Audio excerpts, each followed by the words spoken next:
Praise the lord. క్రైస్తవ విశ్వాసులకు నజరేయుడు అనేటువంటి యేసుక్రీస్తు నామమున శుభములు కలుగును గాక. ఆమేన్. ఈరోజు బైబిల్ నుంచి ఒక అంశము విపులీకరించి మీతో షేర్ చేసుకోవాలని నేను ఆశపడుతూ ఉన్నాను. ఆ అంశం ఏమనగా ప్రభు రాత్రి భోజనము.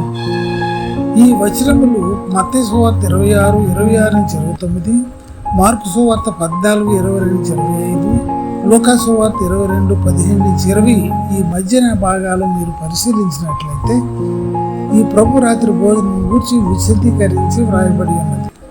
ఓకే, ప్రభు రాత్రి భోజనం అనగా ప్రభువు తన జీవితంలో చివరి రాత్రి తన శిష్యులందరితో కలిసి చేసిన భోజనం.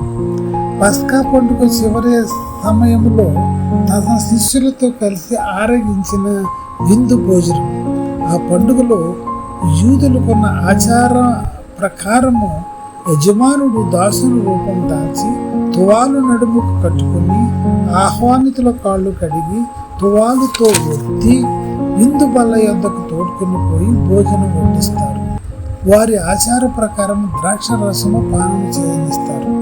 పై రీతిగా యజమానిగాను బానిసగాను రూపము దాల్చి సహబంతి భోజనములో పాలు పంచుకుని ప్రపంచ క్రైస్తవ విశ్వాసులందరూ సహబంతి భోజనములో విందు ఆచరిస్తూ నన్ను జ్ఞాపకం చేసుకున్నాడని ఆజ్ఞ ఇచ్చి ఉన్నాడు.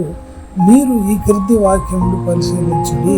మత్తయి 26:26-29, mark 14:22-25, Luka 22:15-20. God bless you all. Amen.